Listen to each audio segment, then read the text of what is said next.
ओम शांति। अव्यक्त मुरली हम रिवाइज कर रहे हैं। आज 9वीं अव्यक्त मुरली है 1987 की,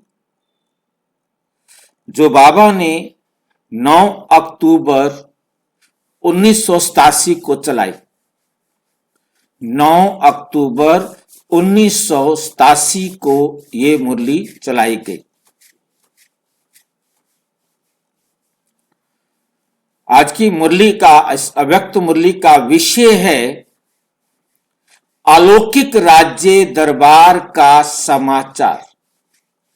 अलौकिक राज्य कैसा होगा? अलौकिक राज्य, अलौकिक राज्य दरबार का समाचार। अलौकिक राज्य दरबार क्या होगा, कैसा होगा, कहां होगा? भाई जी, वो आत्माओं का दरबार होगा। वो आत्माओं का दरबार होगा। कहां होगा वो? परम धाम में। परम धाम में होगा। परम धाम में तो ना आत्मा किसी को देखती है, ना बोलती है, सुनती है। दरबार में तो बातचीत होनी चाहिए ना। फिर मधुबन में सोचो। हाँ जी, अलौकिक दरबार अभी हो रहा है बाबा के साथ। हम आत्मा बच्चों का दरबार हो रहा है। संगम युग पे भाई जी, संगम युग पर तो कहाँ होगा? मैं वही पूछ रहा हूँ, कहाँ होगा, कैसा? सूक्ष्म वतन में हम करते हैं ना, सूक्ष्म वतन। सूक्ष्म वतन, भाई सूक्ष्म, जी जहाँ भी बाबा की मुरली चल रही है वहां पे हो रहा है। जहां पर बाबा की मुरली चल रही है वहां पर दरबार लगा। ये देखो, राज्य दरबार है, अलौकिक राज्य दरबार। इसको कैसे कहेंगे कि यह अलौकिक राज्य दरबार है? इस बात को बुद्धि में रखो और मुरली को समझो कि अलौकिक राज्य दरबार कहाँ होगा, कैसा होगा, और उसका समाचार हमें बाबा सुना रहे हैं। ठीक है कि नहीं? फिर देखेंगे क्या हमें समझ में आया, क्या हमें समझ में नहीं आया, क्योंकि बाबा से अच्छा कोई समझा नहीं सकता।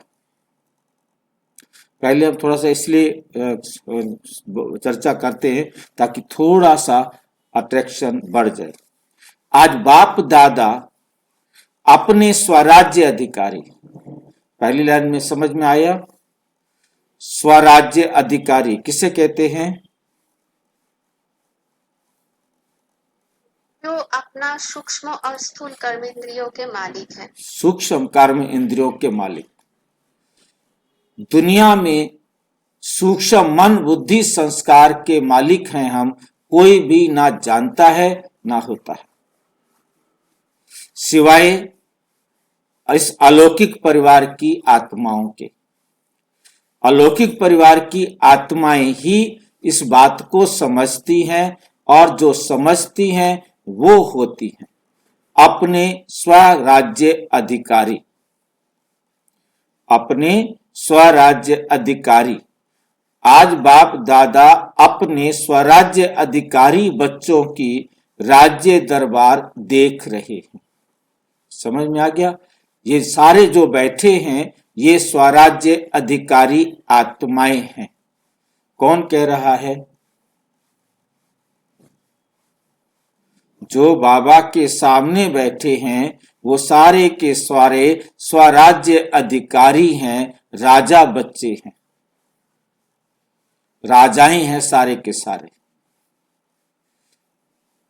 ये अलौकिक परिवार है, ये लौकिक परिवार नहीं है। ये अलौकिक राज्य दरबार है। बच्चों का राज्य दरबार देख रहे हैं जिसमें सारे राजे बैठे हैं, जिसमें सारे राजा बैठे हुए हैं।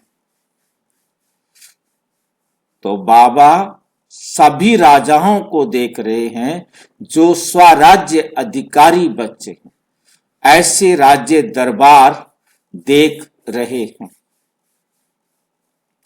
ये संगम युग की निराली ये संगम युग की निराली श्रेष्ठ शान वाली अलौकिक दरबार सारे कल्प में न्यारी, सारे कल्प में क्या है ये? न्यारी और अति प्यारी है, न्यारी और अति प्यारी है। इस राज्य सभा की रूहानी रौनक, रूहानी कमल आसन, रूहानी ताज और तिलक, चेहरे की चमक, स्थिति के श्रेष्ठ स्मृति के वायुमंडल में अलौकिक खुशबू अति रमणीक, अति आकर्षित करने वाली है। ऐसी सभा को देख बाप दादा हर एक राज्य अधिकारी, हर एक राज्य अधिकारी आत्मा को देख हर्षित हो रहे हैं। कितनी बड़ी दरबार है। हर एक ब्राह्मण बच्चा स्वराज्य अधिकारी है। तो कितने ब्राह्मण बच्चे हैं? सभी ब्राह्मणों की दरबार इकट्ठी करो तो कितनी बड़ी राज्य दरबार हो जाएगी। इतनी बड़ी राज्य दरबार किसी भी युग में नहीं होगी, किसी भी युग में नहीं होती। यही संगम युग की विशेषता है। जो ऊंचे ते ऊंचे बाप के सर्व बच्चे स्वराज्य अधिकारी बनते हैं, वैसे लौकिक परिवार में हर एक बच्चों को कहते हैं कि ये मेरा बच्चा राजा बेटा है। दुनिया वाले कहते हैं, लौकिक परिवार वाले, अलौकिक नहीं, लौकिक परिवार वाले अपने बच्चों को क्या कहते हैं? ये मेरा राजा बेटा है। वह लौकिक परिवार में हर एक बाप बच्चों को कहते हैं, ये मेरा राजा बेटा है। वह इच्छा रखते हैं कि मेरा हर एक बच्चा राजा बने, मेरा हर एक बच्चा क्या बने? राजा बने। लेकिन सभी बच्चे राजा बन ही नहीं सकते, सभी बच्चे राजा बन नहीं सकते। ये कहावत परमात्म बाप की कॉपी की है। इस समय बाप दादा के सभी बच्चे राजयोगी, सभी बच्चे क्या हैं? राजयोगी, अर्थात स्वयं के राजे नंबरवार जरूर हैं, लेकिन सभी राजे राजयोगी प्रजा योगी कोई नहीं है। सब राजयोगी हैं, कोई प्रजा योगी नहीं है। तो बाप दादा बेहद की राज्य सभा देख रहे थे, बेहद की राज्य सभा देख रहे थे। सभी अपने को स्वराज्य अधिकारी समझते हैं, समझते हो ना। नए नए आए हुए बच्चे राज्य अधिकारी हो, वाह अभी बनना है। नए नए हैं तो मिलना जुलना सीख रहे हैं। अव्यक्त बाप की अव्यक्ति बातें समझने की भी आदत पड़ती है। अव्यक्त बाप की अव्यक्ति बातें समझने की भी आदत पड़ती है। बाप अव्यक्त, कौन सा है अव्यक्त बाप? ब्रह्मा बाबा, शिव बाबा का तो शरीर है ही नहीं। अव्यक्त बाप की अव्यक्ति बातें, अशरीरी बाप की अशरीरी बातें समझने की भी आदत पड़ती जाएगी। फिर भी इस भाग्य को अभी से भी समय पर ज्यादा समझेंगे। अभी से भी समय पर, जब समय आएगा, ज्यादा समझेंगे कि हम सभी आत्माएं कितनी भाग्यवान हैं। हम सभी आत्माएं कितनी भाग्यवान हैं। तो बाप दादा सुना रहे थे अलौकिक राज्य दरबार का समाचार। सभी बच्चों के विशेष ताज और चेहरे, विशेष ताज और चेहरे की चमक के ऊपर ना चाहते भी अटेंशन जा रहा था। ताज ब्राह्मण जीवन की विशेषता है, पवित्रता का ही सूचक है। चेहरे की चमक रूहानी स्थिति में स्थित रहने की, रूहानियत की, चेहरे की चमक रूहानी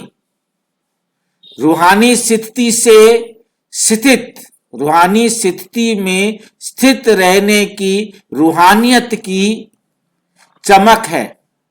साधारण रीति से भी किसी भी व्यक्ति को देखेंगे तो सबसे पहले दृष्टि चेहरे तरफ ही जाएगी। सबके चेहरे की तरफ क्या जाती है? दृष्टि जाती है। चेहरा ही वृत्ति और स्थिति का दर्पण है। चेहरे से ही उसकी वृत्ति और स्थिति पता लगती है। Face is the index of mind. चेहरे से पता लग जाता है कि इसके मन में क्या चल रहा है। इसका पता लगना मतलब वृत्ति का पता लगना, क्योंकि अंदर के विचार पता लग जाते हैं। इसके अंदर कैसे विचार चल रहे हैं, तो ये होता है वृत्ति। तो जो उसके चेहरे से अभिव्यक्त हो रही है, इसलिए इसको वृत्ति कहते हैं। चित्त वृत्ति। चित्त कब तक है? जब तक वो अभिव्यक्त नहीं हुई, और जैसे ही अभिव्यक्त हो गई तो उसे वृत्ति कहते हैं। याद आ रहा होगा, ये चेहरा ही वृत्ति अर्थात स्थिति का दर्पण है कि इसकी क्या स्थिति है। तो बाप दादा देख रहे थे, चमक तो सभी में थी, लेकिन एक थे सदा रूहानियत की स्थिति में स्थित रहने वाले, स्वतः और सहज, स्वतः भी और सहज स्थिति वाले। दूसरे थे सदा रूहानी स्थिति में अभ्यास द्वारा स्थित रहने वाले। एक थे सहज स्थिति वाले, दूसरे थे प्रयत्न कर स्थित रहने वाले। एक तो वो थे जो सहज, जिनकी आदत बन चुकी है, जिनकी नेचर बन चुकी है, वो सहज अपने आप को इस स्थिति में रख रहे थे। और बाकी कुछ ऐसे थे जो प्रयत्न कर रहे थे कि वो स्थिति हमारी बन जाए। अर्थात एक थे सहज योगी और दूसरे थे पुरुषार्थ से योगी।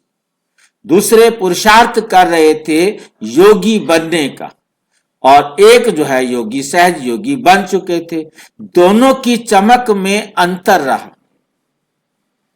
उनकी नेचुरल ब्यूटी थी और दूसरों की पुरुषार्थ वाली ब्यूटी थी। जैसे आजकल भी मेकअप कर ब्यूटीफुल बनते हैं ना।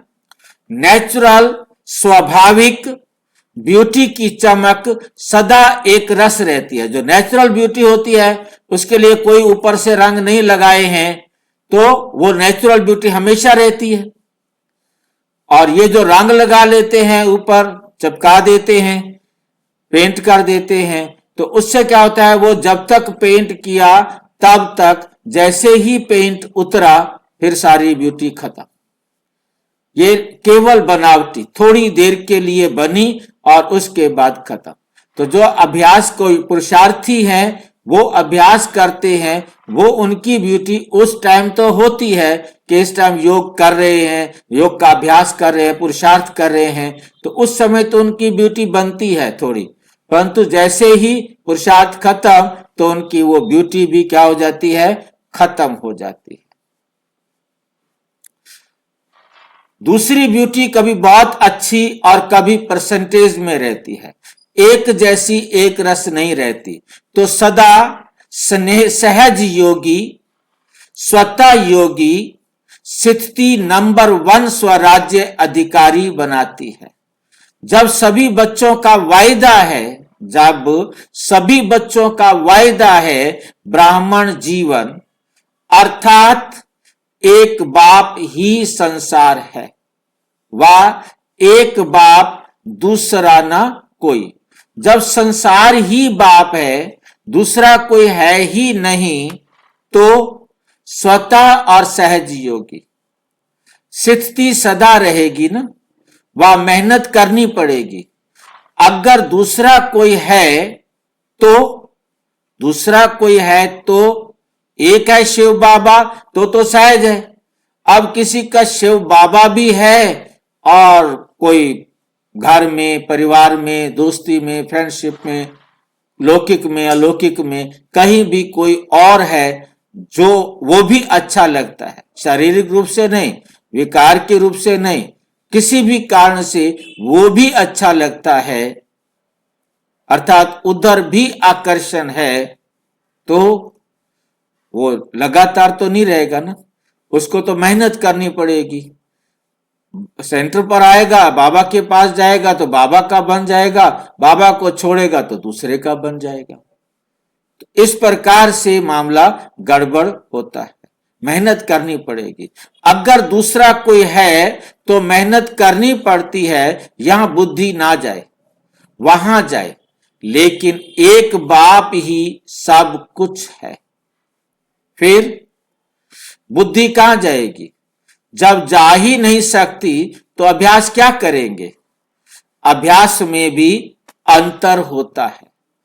एक है स्वतः अभ्यास है ही है, और दूसरा होता है मेहनत वाला अभ्यास। मतलब एक तो जिनको स्वतः सहज योगी हैं वो तो लगातार बाबा की याद में रहते हैं, उन्हें तो कोई मेहनत करने की जरूरत नहीं। और जो दूसरा होता है उनको मेहनत वाला अभ्यास होता है, क्योंकि उनका एक बार स्टेज से उतर जाते हैं, बाबा के दिल तख्त पर बैठे, फिर उतर गए, फिर दोबारा बैठने के लिए तो दोबारा मेहनत करनी पड़ेगी ना। अब एक तो वो है जो बाबा के दिल तख्त पर बैठा ही हुआ है, उतरता ही नहीं है, और एक है वो उतर के गया तो फिर उसको ऊपर चढ़ने में मेहनत तो करनी पड़ेगी ना, पुरुषार्थ तो करना पड़ेगा ना।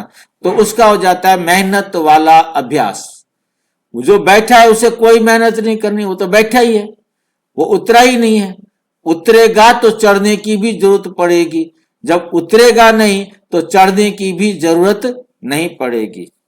तो स्वराज्य अधिकारी बच्चों का सहज अभ्यासी बनना, यही निशानी है सहज योगी, स्वतः योगी की। उन्हों के चेहरे की चमक अलौकिक होती है, जो चेहरा देखते ही अन्य आत्माएं अनुभव करती, अन्य आत्माएं अनुभव करती कि ये श्रेष्ठ प्राप्ति स्वरूप सहज योगी हैं। जैसे स्थूल धन व स्थूल पद के प्राप्ति की चमक, प्राप्ति की चमक चेहरे से मालूम होती है कि ये साहूकार कुल का व उच्च पद अधिकारी है, ऐसे ये श्रेष्ठ प्राप्ति, श्रेष्ठ राज्य अधिकारी पद अर्थात श्रेष्ठ पद की प्राप्ति का नशा व चमक चेहरे से दिखाई देती है। दूर से ही अनुभव करते कि इन्होंने कुछ पाया है, इन्होंने कुछ पाया है, प्राप्ति स्वरूप आत्माएं हैं। ऐसे ही सभी राज्य अधिकारी बच्चों को चमकते हुए चेहरे दिखाई दे, मेहनत के चिन्ह नहीं दिखाई दे, मेहनत के चेहरे नहीं दिखाई दे, प्राप्ति का के चिन्ह दिखाई दे। अभी भी देखो, कोई कोई बच्चे के चेहरे को देख यही कहते हैं इन्होंने कुछ पाया है, और कोई कोई बच्चों के चेहरे को देख ये भी कहते हैं कि ऊंची मंजिल है, ऊंची मंजिल है। लेकिन त्याग भी बहुत ऊंचा किया। भाई मंजिल ऊंची है तो उसके लिए त्याग भी तो बहुत ऊंचा किया। त्याग दिखाई देता है, भाग्य दिखाई नहीं देता। भी जितना तुमने त्याग किया है उतना ही तो उच्च भाग्य मिलेगा ना। अब कोई त्याग करे नहीं और चाहे कि मुझे उच्च भाग्य मिल जाए, कैसे हो सकता है? उच्च भाग्य प्राप्त करने के लिए उच्च पढ़ाई पढ़नी होगी ना, मेहनत करनी होगी ना। चेहरे से या ये कहेंगे कि मेहनत बहुत अच्छी कर रहे हैं, ये कहेंगे कि मेहनत बहुत अच्छी कर रहे हैं। बाप दादा यही देखने चाहते हैं कि हर एक बच्चे के चेहरे से सहज योगी की चमक दिखाई दे, श्रेष्ठ प्राप्ति के नशे की चमक दिखाई दे, क्योंकि प्राप्तियों के भंडार बाप के बच्चे हो, संगम युग के प्राप्तियों के वरदानी समय के अधिकारी हो। निरंतर योग कैसे लगावें, निरंतर योग कैसे लगावें? वह निरंतर अनुभव कर भंडार की अनुभूति, निरंतर अनुभव कर भंडार की अनुभूति कैसे करे? भंडार क्या है? किसका भंडार है? संगम युग की प्राप्तियों के वरदानी समय के, क्योंकि संगम युग को वरदानी समय कहा गया है। इस समय जो भी आप ईश्वरीय खजाना, ईश्वरीय भंडार प्राप्त करना चाहें कर सकते हो। इस समय तुम अधिकारी हो। अब उसके लिए, अधिकारी बनने के लिए निरंतर योग कैसे लगावें? निरंतर योग कैसे लगावें? योग निरंतर होगा तभी तो प्राप्ति होगी। वह निरंतर अनुभव कर भंडार की अनुभूति कैसे करे? जो गुण, जो शक्तियां, ये खजाना है जो बाबा का, इस खजाने की निरंतर अनुभव कैसे करें? जब थोड़ी देर योग लगा तो हमें अनुभव हुआ, पर तो उसके बाद योग नहीं है हमारा, तो हमें वो गुण व शक्तियां अपने जीवन में कैसे दिखाई देंगी? अब तक भी इस मेहनत में ही समय नहीं चला जाए, नहीं गंवाओ, लेकिन प्राप्ति स्वरूप के भाग्य को सहज अनुभव करो, सहज अनुभव करो। प्राप्ति का समय समीप आ रहा है। अब तक किसी ना किसी बात की मेहनत में लगे रहेंगे तो प्राप्ति का समय तो प्राप्त समाप्त हो जाएगा। फिर प्राप्ति स्वरूप का अनुभव कब करेंगे? संगम युग को ब्राह्मण आत्माओं को वरदान है। संगम युग का ब्राह्मण आत्माओं को वरदान है। सर्व प्राप्ति भाव, सर्व प्राप्ति भाव सदा पुरुषार्थी भाव का वरदान नहीं है। सर्व प्राप्ति भाव सदा पुरुषार्थी भाव का वरदान नहीं है। प्राप्ति भाव का वरदान प्राप्ति भाव की वरदानी आत्माएं कभी भी अलबेलेपन में आ नहीं सकती, कभी भी अलबेलेपन में आ नहीं सकती। इसलिए उनको मेहनत नहीं करनी पड़ती। तो समझा क्या बनना है, क्या बनना है। राज्यसभा में राज्य अधिकारी बनने की विशेषता क्या है, ये स्पष्ट हुआ ना। राज्य अधिकारी हो ना, वह अभी सोच रहे हो कि हैं व नहीं हैं। जब विधाता के बच्चे वरदाता के बच्चे बन गए, राजा अर्थात विधाता देने वाला, अप्राप्ति कुछ नहीं तो लेंगे क्या, तो लेंगे क्या। तो समझा, बन गए राजा अर्थात विधाता देने वाला, अप्राप्ति कुछ नहीं तो लेंगे क्या। जब हमें कोई चीज ऐसी है ही नहीं कि जो हम प्राप्त करना चाहते हैं, आप प्राप्ति कुछ है ही नहीं, सब कुछ पा लिया, आप बताओ क्या लेना चाहते हैं। तो समझा, नए नए बच्चों को इस अनुभव में रहना है। युद्ध में ही समय नहीं गंवाना। किसमें समय नहीं गंवाना है? युद्ध में समय नहीं गंवाना। कब युद्ध होता है हमारा? हमारा युद्ध कब होता है?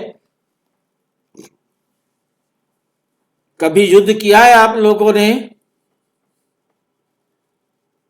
भाई जी विकारों से, विकारों माया से। लड़ाई।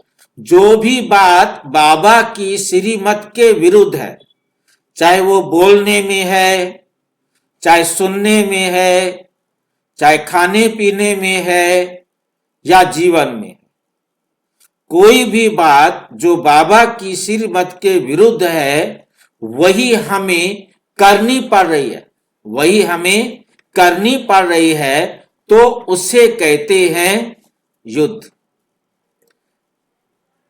छोड़ने में दिक्कत आ रही है, उससे कहते हैं युद्ध। क्या करूं, बाबा की मानूं कि इनकी मानूं, ये युद्ध है।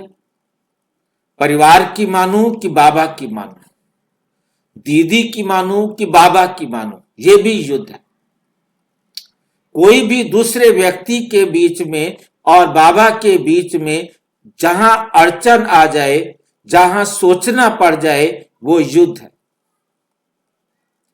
स्वयं के बीच में, देह अभिमान और परमात्मा के बीच में, या कोई और आत्मा और परमात्मा के बीच में हमें सोचना पड़ जाए किधर जाऊं, बाबा की तरफ जाऊं कि इसके तरफ जाऊं, वहां युद्ध है। संसार के प्रति और बाबा के प्रति हमें चुनना पड़े तो वो युद्ध है। अगर युद्ध में ही समय गंवाया तो अंतमति भी युद्ध में रहेंगे। जब अंतिम समय आएगा, लास्ट सेकंड होगा, उस समय भी आप कहां होंगे? युद्ध के मैदान में। फिर क्या बनना पड़ेगा? यदि आप युद्ध के मैदान में शरीर छोड़ेंगे तो क्या बनना पड़ेगा आपको?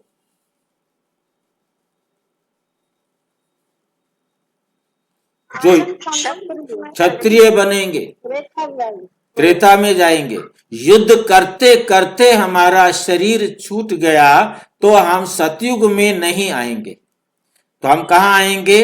त्रेता में आएंगे, चंद्र वंश में आएंगे, व सूर्य वंश में आएंगे। पूछ रहे हैं दोनों में से कहां जाओगे? हमारे मुंह से कहलवाना चाहता है युद्ध वाला तो चंद्र वंश में जाएगा। चल रहे हैं, कर रहे हैं, हो ही जाएंगे, पहुंच जाएंगे। अभी तक ऐसा लक्ष्य नहीं रखो। अब नहीं तो कभी नहीं, अभी नहीं तो कभी नहीं। बनना है तो अब, पाना है तो अब। ऐसे उमंग उत्साह वाले ही समय पर अपनी संपूर्ण मंजिल को पा सकेंगे, संपूर्ण मंजिल को पा सकेंगे। त्रेता में राम सीता बनने के लिए तो कोई भी तैयार नहीं। त्रेता में राम सीता बनने के लिए तो कोई भी तैयार नहीं है। जब सतयुग सूर्य वंश में आना है तो सूर्य वंश अर्थात सदा मास्टर विधाता और वरदाता लेने की इच्छा वाला नहीं है। वरदाता क्या है? सूर्य वंश अर्थात सदा मास्टर विधाता। शिव बाबा है विधाता और हम हैं मास्टर विधाता। विधाता किसे बोलते हैं? किसको याद है?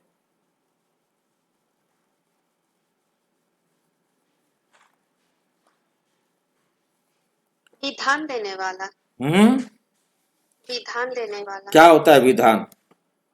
वो मतलब भाई जी विधि का विधान बताने वाले। विधि विधान बताने वाले। ये विधि विधान क्या बला होती है? विधान माना रास्ता दिखाने वाले। नियम, संविधान। संविधान बना है विधाता से, विधान से, विधान से संविधान बना। तो जो परमात्मा आकर के इस संसार के नियम बताते हैं, नियम बनाते हैं, बताते हैं, दोनों हो जाता है। और हम उन नियमों को अपने हिसाब से फिर बनाते हैं, उसमें कुछ कुछ हम चेंज करते हैं। नहीं तो हमारे नियम और बाप के नियम एक हो जाने चाहिए। हम बाबा के नियमों को अपने जीवन में लाने पर उसमें हम थोड़ा थोड़ा कम अधिक करते हैं, जिससे हम मास्टर विधाता बन जाते हैं। समझ में आया? हर एक आत्मा अपना विधान, अपना संविधान खुद बनाती है, कोई दूसरा नहीं बनाता। हर एक आत्मा ने अपना 5000 साल का संविधान खुद बनाया है। क्या करना है, कैसे करना है, कब करना है, हर एक चीज, हर एक स्टेप की जो स्क्रिप्ट है वो हर आत्मा ने खुद तैयार की है। भाई जी मतलब अभी हम जो बाबा के श्रीमत आधा अधूरा मानते हैं, मनमत मिक्स करते हैं, वो सब हमारा विधान बन जाते वो संविधान बन रहा है हमारा। अच्छा, उसी आधार पर फिर हम हमारा संविधान लिखा जा रहा है। तो 100% मान ले तो हम बाप समान 100% बन जाए। अब जिस जिस बात को हम जितना कम अधिक करेंगे वो हमारा कम अधिक होगा। हर एक अपने अपने हिसाब से बनाएगा, बात उतनी मानेगा जितनी उसके ड्रामा में माननी है, बाकी नहीं मानेगा। और भाई जी ये 5000 साल का जो हमारा जीवन है इसी संविधान के आधार से चलेगा। बिल्कुल, जो हम बना रहे हैं वही हमारा संविधान है। हर कल्प इसी समय बाबा आकर हमें ये जानकारी देते हैं। बाकी हमारा संविधान तो बना हुआ है। अब हम उस संविधान को चेंज करना चाहें तो चेंज नहीं कर सकते, परंतु कंप्लीट हम जरूर करेंगे। कंप्लीट करने के लिए हमें पुरुषार्थ करना है, ताकि जितना अच्छे से अच्छा कर दे। हमें पता नहीं है कि हमने पिछले कल्प में पुरुषार्थ किया था या नहीं किया था, परंतु अब हम करके यदि कर पाए तो वो हमारा लिखा जाएगा, नहीं कर पाए तो ड्रामा कल्प कल्प के लिए निश्चित हो गया। सदा मास्टर विधाता और वरदाता, फिर वो सबको वरदान देने वाले भी हो जाते हैं। जो बाप समान बन जाते हैं वो बाप समान बनकर अन्य बच्चों को वरदान देने के निमित्त भी बन जाते हैं। लेने की इच्छा वाला नहीं, मदद मिल जाए, यह हो जाए तो बहुत अच्छा। पुरुषार्थ में अच्छा नंबर ले लेंगे, नहीं, मदद मिल रही है, सब हो रहा है, इसको कहते हैं स्वराज्य अधिकारी बच्चे। आगे बढ़ना है या पीछे आए हैं तो पीछे ही रहना है। आगे जाने का सहज रास्ता है सहज योगी, स्वतः योगी। जो सहज योगी हैं और स्वतः योगी बनो। बहुत सहज है। जब है ही एक बाप, दूसरा कोई नहीं तो जाएंगे कहां? प्राप्ति ही प्राप्ति है, फिर मेहनत क्यों लगेगी? तो प्राप्ति के समय को का लाभ उठाओ। तो प्राप्ति के समय का लाभ उठाओ। सर्व प्राप्ति स्वरूप बनो। समझा? बाप दादा तो यही चाहते हैं कि एक एक बच्चा, चाहे लास्ट आने वाला, चाहे स्थापना के आदि में आने वाला, हर एक बच्चा नंबर 1 बने। राजा बनना ना कि प्रजा, ये ध्यान रखना। राजा बनना, प्रजा मत बनना। अच्छा,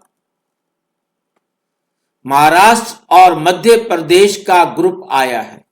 महाराष्ट्र और मध्य प्रदेश का ग्रुप आया है। देखो महाशब्द कितना अच्छा है। महाराष्ट्र, महाशब्द कितना अच्छा है। महाराष्ट्र स्थान भी महाशब्द का है और बनना भी महान है। बनना भी क्या है? महान है। महान तो बन गए ना, क्योंकि बाप के बने, क्योंकि बाप के बने। महान बनना, महान बने, महान आत्माएं हो। ब्राह्मण अर्थात महान, हर कर्म महान, हर बोल महान, हर संकल्प महान, अलौकिक हो गए ना। तो महाराष्ट्र वाले सदा ही समृद्धि स्वरूप बनो। महाराष्ट्र वाले क्या करो? सदा ही समृद्धि स्वरूप बनो कि महान है। ब्राह्मण अर्थात महान चोटी है। ब्राह्मण अर्थात महान चोटी है ना। मध्य प्रदेश सदा मध्याजी भाव, सदा क्या बनो? मध्याजी भाव, नशे में रहने वाले। कौन सा नशा?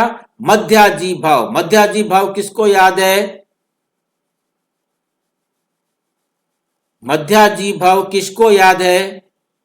अजी विष्णु चतुर्भुज को याद करना। हाँ, विष्णु चतुर्भुज को याद करना माना नशे में रहना, कि मैं विष्णु चतुर्भुज बन रहा हूं, ये नशा हो।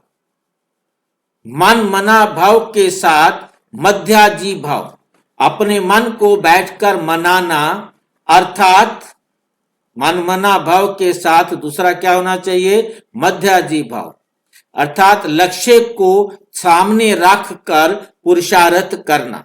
लक्ष्य को सामने रख कर पुरुषार्थ करना। लक्ष्य हमारा सामने होना चाहिए।